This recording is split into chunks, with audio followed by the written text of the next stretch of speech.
કરતા શ્રી મહાપ્રભુજીની દ્રષ્ટિ ઠાકોરજીના અધર પર પડી છે, કારણ કે આપ સ્વયં સ્વામીજી રૂપ છે. અને મધુરાષ્ટકમાં ટીકામાં આચાર્ય એમ કહે છે કે સ્વામીજીના અધર પર વિરાજતી સુધા અનુપાન કરવા માટે ઠાકોરજીનું પ્રાગટ્ય છે. મતલબ આખ્યાનમાં તો ગોપાલદાસજી કહે છે કે માતાનું મને રંજવા આરોગ્ય બહુ સ્વાદેજી, અને આગળ તો રાધા અધર સુધા વિના યુને બીજું કઈ ન ભાવે છે. તો ઘણી ગૂઢ ચર્ચાઓ પણ છે, પણ આપણે જેમ જેમ દર્શન કરીશું એમ અનુપાન કરતા જઈશું. અધરમ મધુરમ, પહેલા અધર પર દૃષ્ટિ પડે. અધર આચાર્ય ટીકામાં કહે છે લોભાત્મક.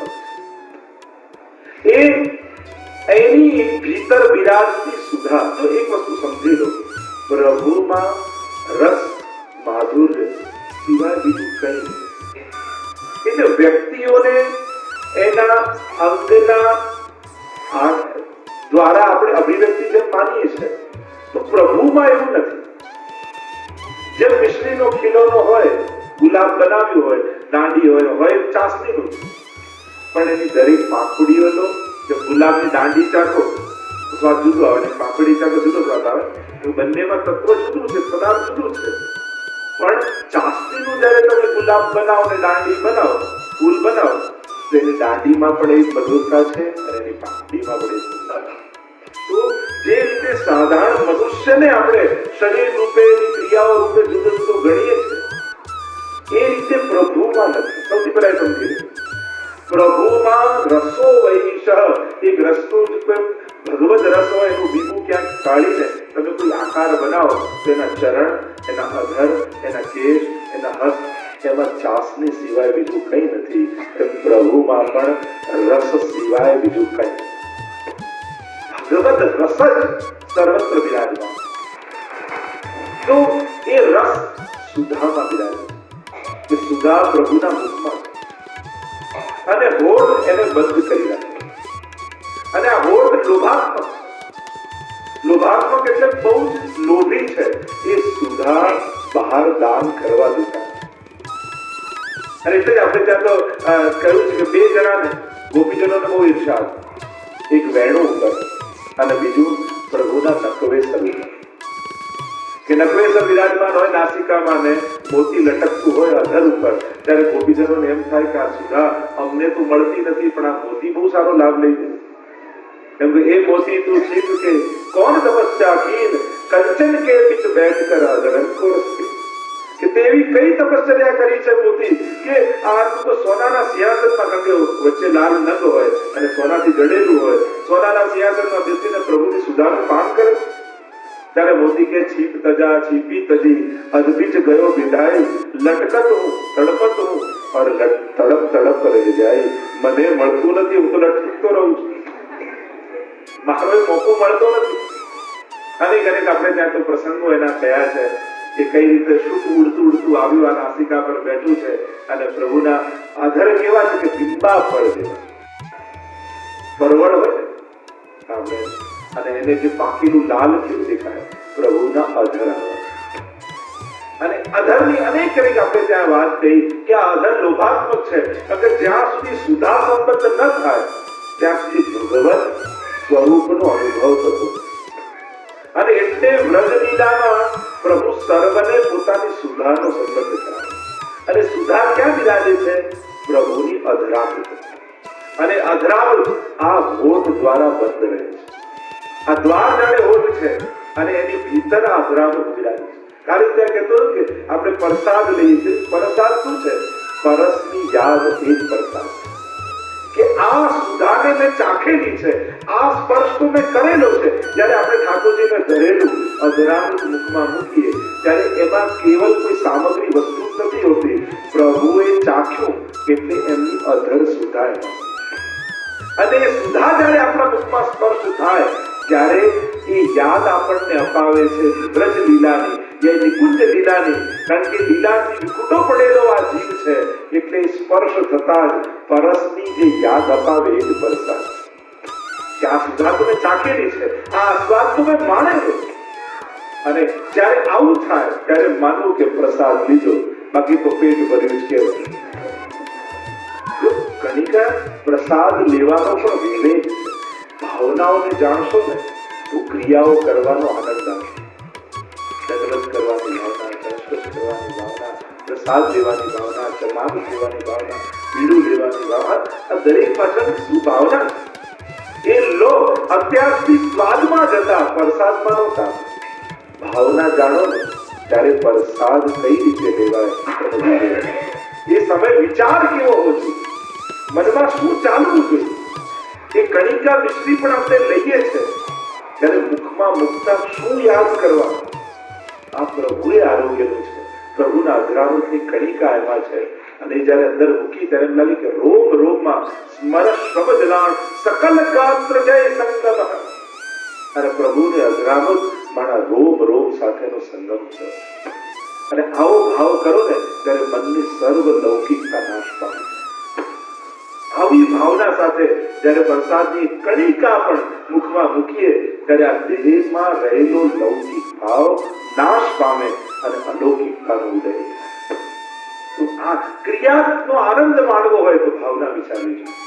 ભાવો ભાવને આ સિદ્ધ, એટલે મહાપ્રભુજી કહે ભાવથી ભાવના સિદ્ધ થાય. પહેલા ભાવ કરો, પછી ભાવનાઓ પ્રગટ થશે અને પછી સેવા રસમય થશે.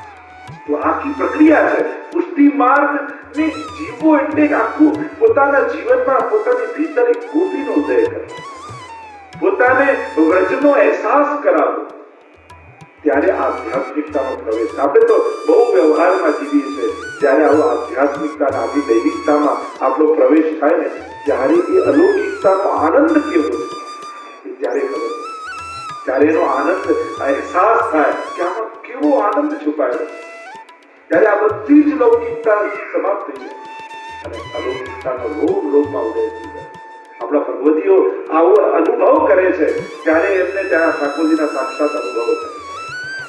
તો આ અધરની અંદર વિદાય ઠાકોરજી વ્રજમાં સર્વને સુધાનો સંબંધ કરાવે અને સુધાનો સંબંધ કરાવી ભગવદ રૂપનું સ્થાપન કરે. ઠાકોરજી વેણુનાદ કરે તો નાદ એ પાત્ર છે, અવાજ છે ને. ગોપીઓને આ બધા વેણુનાદ કરે એટલે ખાલી અવાજ સાંભળે એ જ નહીં વેણુનાદ.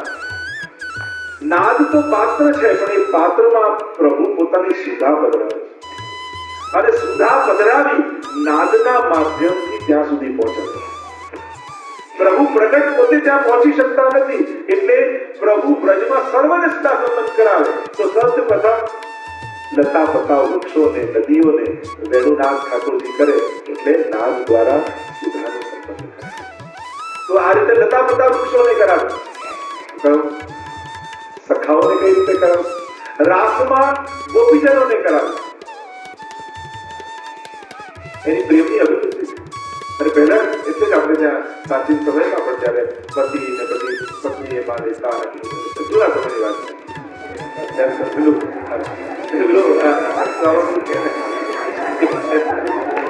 એક યુવાન રેસ્ટોરન્ટમાં એને દ્રશ્ય જોઈને બહુ આશ્ચર્ય થયું. અને પેલા ઘરના બાપા હતા એમને ખાધું, પછી એક ડીશમાં બાએ ખાધું. એટલે એને કહ્યું કે હવે આવું નહીં રહે, દુનિયામાં બદલાઈ ગયું છે અને તમે લોકોએ બાપુ સાચવી રાખ્યું છે. એટલે બાપુજી શું જોઈ લીધું કે આટલો રાજી થાય.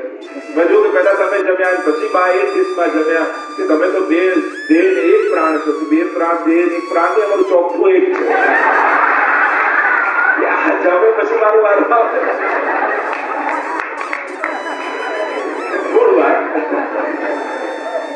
પ્રભુને ધરી દીધે. અને ભલે તો શ્રાવણ મહિનો આવે, અધિક માસ આવે, એવા સમય એવા નિયમો લેવા.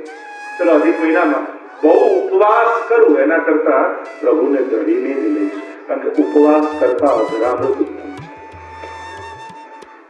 એટલે પુષ્ટિ માર્ગમાં આપણે ત્યાં કારણ કે આપણે વ્રત કરી સાથે ઠાકોરજીને કરાવે. એમ સગડી બોલતા હતો એકાદશી છે ઠાકોર ફરાળ આવે. ફરાળ કેવો વિકરાળ હોય તો આપણે બધા જ જાણીએ. તો બોલવા ઉપવાસ કરતા ભક્તિ માર્ગમાં અધરામૃત ઉત્તમ. ઘડીને લેવાનો આગ્રહ. એટલે જયારે અધિક માસ આવતા પાછો અધિક માસ છે, તૈયાર થઈ જશે. હા, એ મહિનામાં આપણે આપણો નિયમ લીધું, પ્રભુને ધરી દે. પ્રભુને ધર્યા વગરની કણિકા મૂકવાની પડે. પ્રેમ એકાદશી નક્કી કરે, ભારતદેવ નક્કી કરો, પૂનમે નક્કી કરે. આપણે ત્યાં તપ કરતા તાપની મહત્તા વધારે, દેહને ઓગાળવા કરતા સેવામાં વધવાની, વિનિયોગ કરવાની મહત્તા વધારે. એટલે બહુ તપનો વિચાર કરતા તાપ પ્રત્યે એનો વિચાર આ બધી માર્ગ છે. એટલે અહીંયા એની પ્રક્રિયા, અહીંયાની વિધિ જુદી. એટલે ઉપવાસનો આગ્રહ કરતા આરોગાવાની મહત્તા આજે વધારે. પ્રભુને પ્રસન્ન કરીશ, પ્રભુને આનંદ કરાવીશ, એનું ચિંતન જે કરે એ ગોપી છે. પ્રભુના સુખનું જે ચિંતન કરે એ ગોપી છે. અને એની મહત્તા છે. આપણે તો અધરાવ ગોપીજનો કે સુરત વર્ધનમ, પ્રેમને વધારનાર, શોક નાશનમ, સમસ્ત શોકોને હરી લેનાર. આ અધરમ મધુરમ, તો આ અધરાવૃત શોકને નાશ કરશે. જીવનમાં અનેક પ્રકારના શોક અને સંતાપ દરેકના જીવનમાં લાગે. કોઈને કોઈ પ્રકારના દુઃખ, શોક, સંતાપ, પશ્ચાતાપ, આ બધું વિવિધ પ્રકારે આપણા જીવનમાં લાગેલું છે. ભૂતકાળ, ભવિષ્યકાળ અને વર્તમાનકાળ. આ જો એનું વિશ્લેષણ કરવા જાવ તો ક્યારે સંતાપ જાગે, ક્યારે પશ્ચાતાપ જાગે, ક્યારે શોક જાગે. આ બધા કાળને આધારે ભૂતકાળનો પશ્ચાતાપ, તો આ બધા જ લાગેલા છે. આમાંથી મુક્ત થવું હોય પ્રભુનો અધરાવત છે. રોજ પ્રભુની પ્રસાદ વિષ્ણુ મુખમાં બદલાવ અને અધરાવત જેલે એનો શોક જાય. સુરત વર્ધનમ શોકનાશનમ સ્વરિત વેણુનામ પુષ્પચુંબિતમ. અને આપ વેણુને અધર પર પધરાવી વેણુ નાદ દ્વારા આ સુધાને વહાવો છે. આ લતા પતા નદીઓ પર્વતો સુધી આપ સુધાને પહોંચાડો. કારણ કે વેણુ નાદ પણ અનેક પ્રકારનો સ્વભોગ્ય, ભગવત ભોગ્ય, સર્વાભોગ્ય, ત્રણ પ્રકારનો સુધા પ્રભુ નાદ દ્વારા વહાવે છે. વેણુ સુબોધનીમાં મહાપ્રભુ સમજાવે છે.